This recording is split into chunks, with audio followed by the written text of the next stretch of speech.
میں شرف الدین کے دروازے پر پہنچا تو میرا دل بڑی زور زور سے دھڑک رہا تھا۔ دل دھڑکنے کا ایک سبب تو شگفتہ کی ذات تھی اور دوسرا سبب شرف الدین کے بابا تھے۔ میں یہ جانتا تھا کہ وہ مجھ سے کافی نالاں تھے۔ ان کے نزدیک میں ایک آوارہ، بد چلن اور فضول قسم کا انسان تھا۔ ترا یہ کہ مرزا صورت بیگ کا پڑپوتا تھا اور ان کے خیال میں شرف الدین کی آوارہ گردی کا سب سے بڑا سبب بھی میں تھا۔ پتہ نہیں یہ رائے انہوں نے کب اور کیوں بنا لی تھی، مگر یہ اطلاع بھی مجھے مل چکی تھی کہ انہوں نے بڑی شد و مت کے بعد شگفتہ کے لیے میرا رشتہ قبول کیا تھا۔ یہ رشتہ انہوں نے شرف الدین اور اپنی بیوی کے دباؤ کی وجہ سے قبول کیا تھا۔ اب جانے ان کا کیا رد عمل ہو۔ یہی بات میرے دل کے دھڑکنے کا ایک سبب تھی۔ یہ بھی ممکن تھا کہ مجھے یہاں دیکھ کر بھڑک اٹھے۔ ممکن ہے کہ اتنے روز میں انہوں نے سوچ بچار کے بعد اپنا فیصلہ تبدیل کر دیا ہو، اور یہ بھی ممکن تھا کہ مجھے دیکھ کر خوش ہو جائیں اور مجھے وہی روایتی عزت دیں جو ہونے والے دامادوں کو دی جاتی ہے۔ ان باتوں کے ساتھ ہی میرے تصور میں شگفتہ کی حیا بار آنکھیں جگمگا رہی تھیں۔ میرا رشتہ دیے جانے کے بعد میں پہلی بار اس کے گھر آیا تھا۔ میں سوچ رہا تھا کہ اس کا سامنا ہوا تو میں کیسے محسوس کروں گا۔ وہ کیا کرے گی؟ کیا میرے سامنے آئے گی یا کہیں سے چھپ چھپ کر مجھے دیکھے گی؟ میں ایسی ہی باتیں سوچتا رہا اور دروازہ کھٹکھٹانے کی مجھ میں ذرا بھی ہمت نہ ہوئی۔ یہی سوچ کر دم نکلتا جا رہا تھا کہ دروازہ کھولنے والے شگفتہ کے بابا ہوئے تو کیا ہوگا۔ میں اسی شش و پنج میں تھا کہ اچانک دروازے پر آہٹ ہوئی۔ میں گھبرا کر چند قدم پیچھے ہٹ گیا۔ میرا دل گویا حلق میں دھڑکنے لگا۔ دروازے کی چٹخنی گرنے کی آواز کے ساتھ ہی میرے کانوں میں جلترن سے بج اٹھے۔ آواز شگفتہ کی تھی۔ بھائی جی، رات کا کھانا آپ کے ساتھ کھاؤں گی میں، یہ سوچ لیجیے گا، ورنہ کسی قسم کا کوئی تعاون نہ کروں گی، اور آپ کو پتہ ہے نا کہ ابا میری کتنی بات مانتے ہیں۔ اچھا، تو اب تو مجھے دھمکیاں دو گی؟ یہ شرف الدین تھا۔ وہ گھر سے باہر آ گیا تھا مگر اس کی پشت میری طرف تھی۔ میری نگاہیں شگفتہ کے کھلتے ہوئے چہرے پر تھیں۔ وہ زور سے ہنسی تو میری نگاہوں میں بجلیاں سی کوند گئیں۔ اس کے موتی سے دانت تباہی مچا گئے۔ عین اسی لمحے اس کی نظر مجھ پر پڑی اور وہ سکتے کی سی حالت میں رہ گئی۔ کیوں؟ بولتی بند ہو گئی نا؟ میں نے بھی اگر ابا کو بتا دیا کہ وہ مرزا صورت بیگ کا پڑپوتا ہے تو جانتی ہو کیا ہوگا؟ وہ تو موقع کی طاق میں ہے۔ اللہ واسطے کا بیر ہے انہیں اس خاندان سے۔ وہ مجھ سے بے خبر بولے جا رہا تھا۔ اچانک ہی اسے احساس ہوا کہ شگفتہ اسے نہیں کسی اور کو دیکھ رہی ہے، اور اسی لمحے شگفتہ کو ہوش آ گیا۔ وہ جھپٹ کر اندر بھاگی اور شرف الدین پلٹا۔ ارے تم کب آئے؟ وہ کچھ جھیپ گیا۔ ہاں، وہ بس ابھی آیا تھا۔ میں خود بھی گھبرا گیا تھا۔ ہم دونوں ہی ایک دوسرے کی کیفیت سمجھ کر خاموش ہو گئے تھے۔ لمحے بھر کی گہری خاموشی کو شرف الدین نے توڑا۔ آؤ، اندر آؤ، میں بھی تمہاری طرف جانے کو نکلا تھا۔ تو پھر چلو، اب تم آ گئے ہو تو اندر چلو۔ اس نے دروازے پر ہلکی سی دستک دی اور دروازے کا پٹ کھول دیا۔ شرف الدین، وہ تمہارے بابا اندر ہیں، تم اندر تو چلو۔ ویسے آج کل کافی ٹھنڈے ہیں۔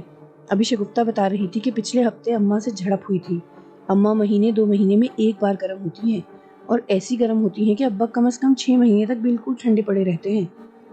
وہ یہ سب بتاتا ہوا مجھے لیے بیٹھک میں آ گیا۔ تم بیٹھو، میں شگفتہ سے چائے کے لیے کہہ دوں۔ شرف الدین اندر جانے لگا۔ کسی تکلف میں نہ پڑو، میں نے منع کیا مگر وہ انسنی کرتا ہوا اندر چلا گیا۔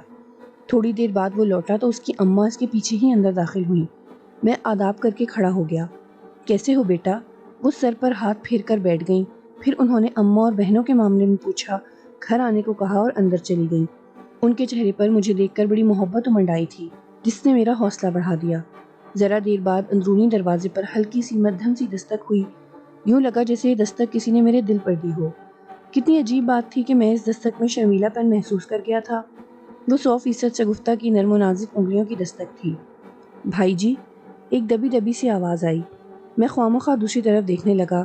میرا خیال تھا کہ شرف الدین جھپٹ کر دروازے پر جائے گا مگر وہ بیٹھا رہا۔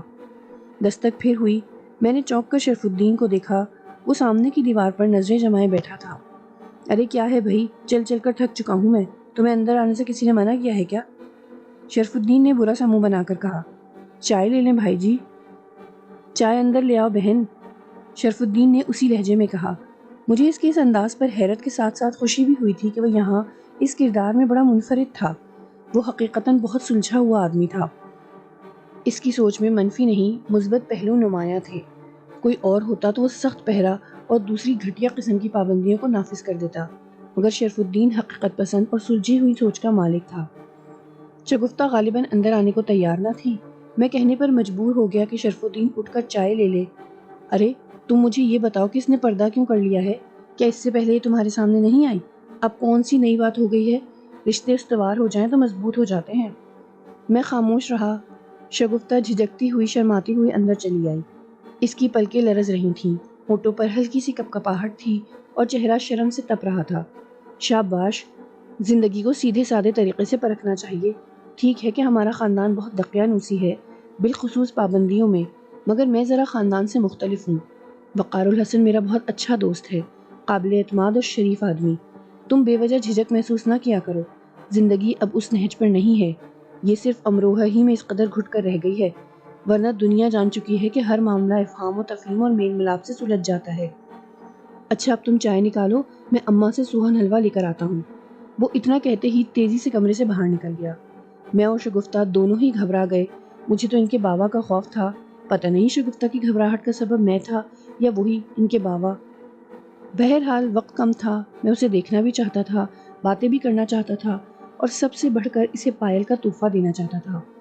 پھر میں نے جلدی سے جیب سے پائل نکالی اور اس کی طرف بڑھا دی۔ اس نے صرف لمحے بھر کو میری طرف دیکھا، پھر نگاہیں جھکا لیں۔ یہ میں آپ کے لیے لایا تھا، بہت دنوں سے رکھی تھی، پر میں اس سے آگے کچھ کہہ نہ سکا۔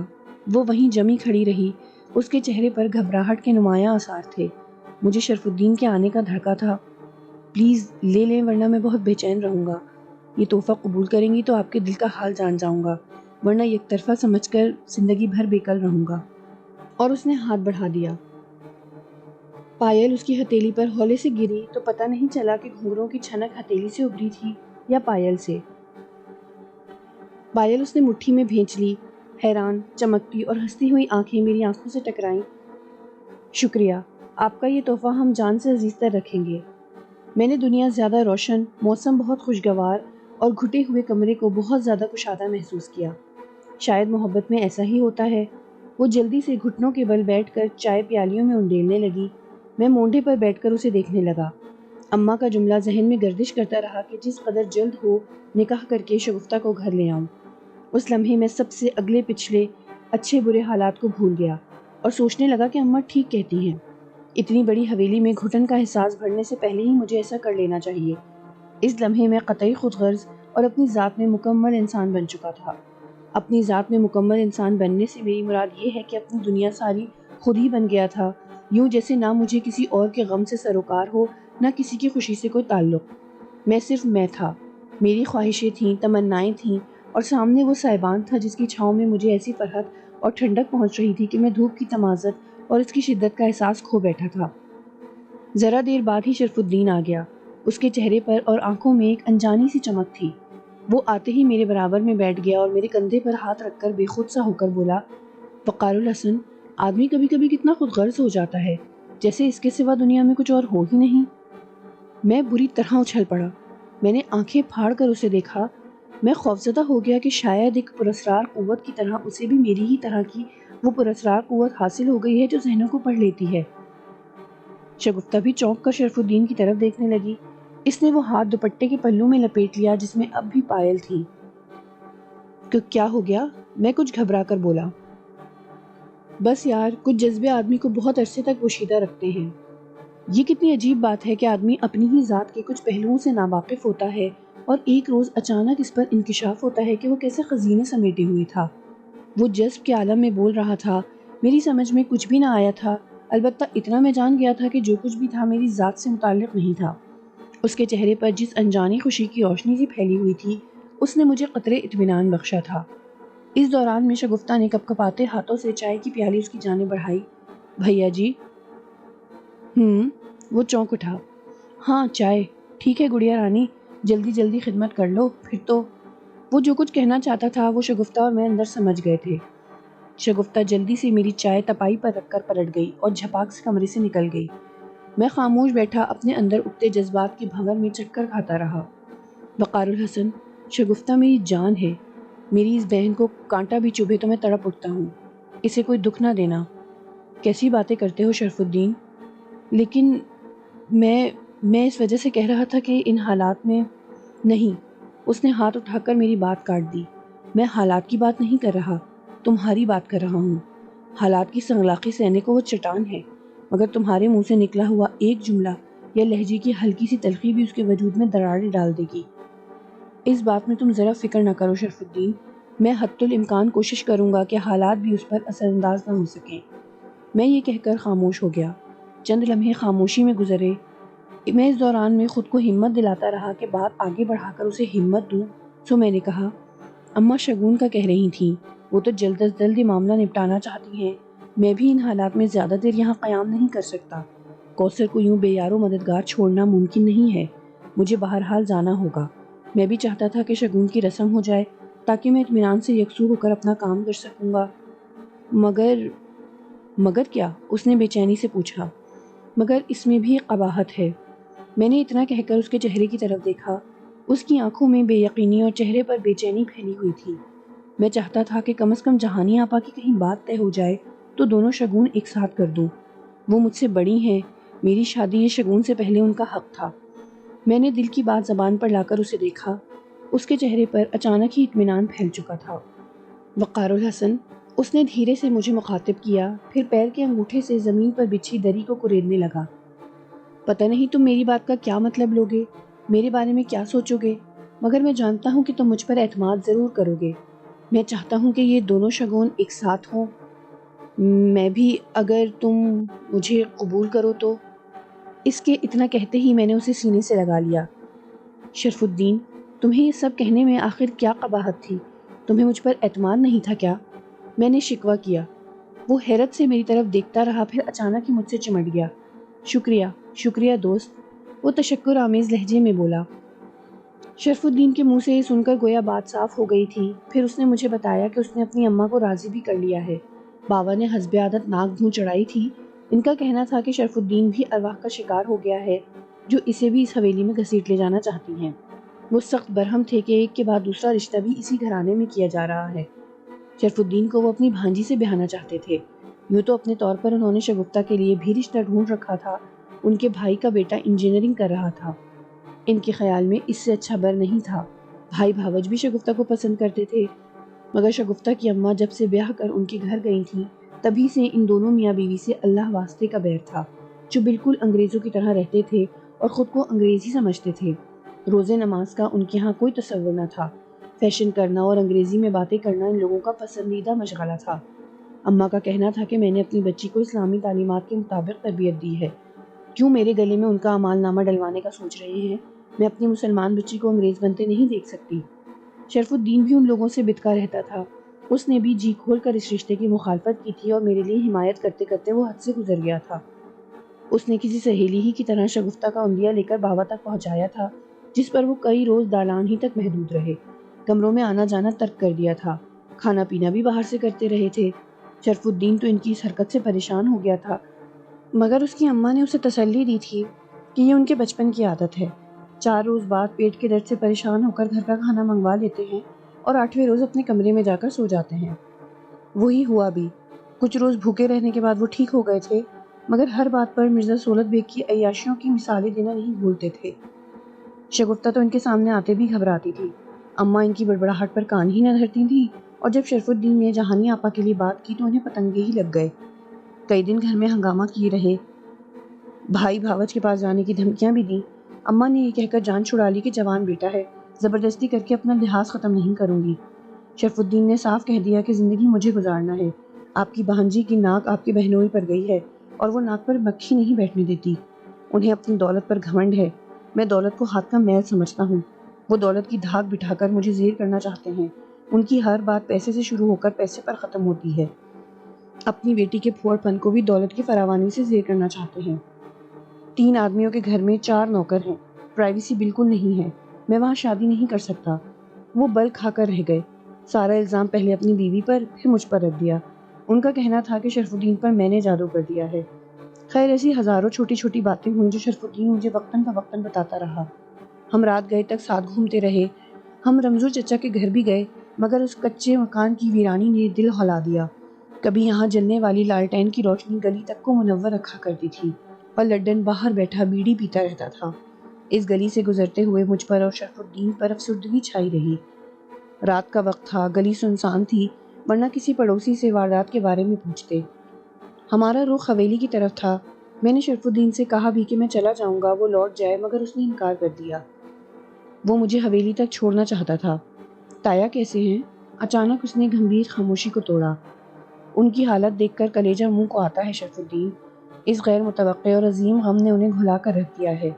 صرف کوثر کا دکھ ہوتا تو شاید دونوں میاں بیوی مل کر جھیل لیتے، مگر تائی کی حالت نے انہیں اور نڈھال کر دیا ہے۔ مجھ سے دیکھا نہیں جاتا، کس قدر خوش مزاج تھے، اس نے سرد آہ بھر کر کہا، پھر چونک کر بولا، کوثر نے یہ سب کچھ کیسے کر لیا وقار الحسن؟ کسی کو کچھ پتہ ہی نہ چلا۔ تب میں نے اسے ساری بات بتائی۔ تمہیں اسی وقت اس پر سختی کرنا چاہیے تھی۔ یہ میں نہیں جانتا تھا کہ وہ یہ انتہائی قدم بھی اٹھا سکتی ہے، میں نے دھیرے سے جواب دیا۔ اسے سادھو نے ورغلایا ہوگا، اس نے یقین سے کہا۔ ہاں، یہ ممکن ہے، وہ مجھے کسی نہ کسی طرح شکست دینا چاہتا تھا۔ شکنتلا کا کیا ہوگا؟ وہ کس حال میں ہوگی؟ وہ خود کلامی کے سے انداز میں بولا۔ میں اپنا وعدہ ضرور پورا کروں گا شرف الدین، چاہے مجھے کچھ بھی کرنا پڑے، میں نے پرعزم لہجے میں جواب دیا۔ اس مکان کا کیا ہوگا؟ ابھی کوئی فیصلہ نہیں کیا، کچھ سکون ملے تو سوچوں۔ ان لوگوں کو یہیں چھوڑ کر جانے کا ارادہ ہے کیا؟ ہاں، ان کا یہاں رہنا زیادہ مناسب ہے، میں مطمئن رہوں گا۔ ہم باتیں کرتے کرتے حویلی تک پہنچ گئے۔ رخصت ہوتے ہوئے شرف الدین نے بتایا کہ وہ کل اماں کو لے کر آئے گا کہ وہ باقاعدہ رشتہ دے سکیں۔ میں نے وعدہ کیا کہ انہیں مایوسی نہیں ہوگی، میں اماں سے بات کر لوں گا۔ وہ مطمئن ہو کر چلا گیا۔ میں نے حویلی کا دروازہ کھٹکھٹایا۔ خورشید چاچا کا بھتیجا میرے ہی انتظار میں گیٹ کے برابر پڑے وونڈے پر بیٹھا تھا۔ اس نے پہلی ہی دستک پر دروازہ کھول دیا۔ اماں میرے انتظار میں جاگ رہی تھیں۔ جہانی آپا اور شنو آپا بھی ان کے پلنگ پر بیٹھی باتیں کر رہی تھیں۔ میں نے اماں کو سلام کر کے تایا کے بارے میں پوچھا۔ پتہ چلا کہ تایا اپنے کمرے میں ہے اور تائی ان سے لڑ رہی ہیں۔ یہ سنتے ہی میں ان کے کمرے میں گیا۔ تائی کو دیکھ کر حیران رہ گیا۔ وہ تایا کے سامنے پڑی مسہری پر ابھی تک برقع اوڑے بیٹھی تھی اور کہہ رہی تھی، کوثر کی سسرال کے لیے مٹھائی کے ٹوکرے منگوا کر دیں۔ میں اندر داخل ہو کر تایا کو سلام کیا اور تائی کے برابر میں جا بیٹھا۔ تائی، میں مٹھائی کے ٹوکروں کا آرڈر دے کر آیا ہوں۔ اتنی بہت سی مٹھائی تیار ہونے میں بہت وقت لگے گا، لیکن اس نے وعدہ کیا ہے کہ جیسے ہی مٹھائی تیار ہو گئی وہ اطلاع کر دے گا۔ آپ برقع اتار کر اطمینان سے سو جائیں، اطلاع ملتے ہی میں اٹھا دوں گا۔ لو بھیا، بار بار میں برقع ہی اتارے جاؤں؟ وہ ہاتھ جھٹک کر بولی اور منہ پھیر کر بیٹھ گئی۔ یہ ہماری جان لے لے گی، تایا نے لیٹے لیٹے کہا۔ آپ فکر نہ کریں تایا، میں سویرے حکیم صاحب کو لے آؤں گا۔ میں خجل سا ہو گیا تھا۔ اصولاً مجھے پہلا کام یہاں پر آتے ہی یہ کرنا چاہیے تھا کہ میں حکیم علی احمد صاحب کو لے کر آتا اور تائی کو دکھاتا، مگر علاج تو ہوتے ہوتے ہوگا نا۔ یہ پگلی تو… پھر وہ اچانک چپ ہو کر کچھ سننے لگے۔ پہلے تو میں نے دھیان نہیں دیا، پھر اچانک ہی مجھے آہٹ محسوس ہوئی۔ کچھ ایسی آوازیں آئیں جیسے اوپر کوئی بکس گھسیٹ رہا ہو۔ آواز یقیناً اوپری منزل سے آئی تھی۔ میں باہر کی طرف لپکا۔ اوپر مت جانا وقار، پشت سے تایا کی آواز سنائی دی۔ میں کمرے سے باہر نکلا تو اماں، جہانی آپا اور شنو آپا بھی ہونقوں کی طرح باہر کھڑی اوپر کی طرف دیکھ رہی تھیں۔ اماں مجھے دیکھ کر میری طرف لپک آئیں۔ وقار الحسن، یہ آوازیں، آپ ان لوگوں کو لے کر اندر کمرے میں جائیں، میں نے اماں سے کہا اور خود حویلی کے اس حصے کی طرف بڑھ گیا جہاں رشید چاچا اپنی بہو اور بھتیجے کے ساتھ رہ رہے تھے۔ میرے وہاں تک پہنچنے سے پہلے ہی وہ لوگ بھی کمروں سے باہر نکل آئے۔ اب آوازیں تیز ہوتی جا رہی تھیں۔ یوں لگتا تھا جیسے اوپر کوئی شخص کچھ تلاش کر رہا ہے۔ چیزوں کے ادھر ادھر پھینکے جانے کی آوازیں بڑھتی جا رہی تھیں۔ ذرا ہی دیر میں ایک طوفان بدتمیزی مچ گیا۔ اماں وغیرہ اندر جانے کی بجائے دروازے کی چوکھٹ میں کھڑی تھیں۔ دونوں بہنوں کے رنگ زرد ہو رہے تھے۔ تایا ہانپتے کانپتے باہر آ چکے تھے۔ میں اور میرے پیچھے رشید چچا، ان کا بھتیجا اور ان کی بہو بھی تھی۔ ہم سب صحن میں کھڑے اوپری منزل کی طرف دیکھ رہے تھے۔ میں اوپر جانے کے بارے میں سوچ رہا تھا مگر ان سب کو دیکھ کر چپ تھا۔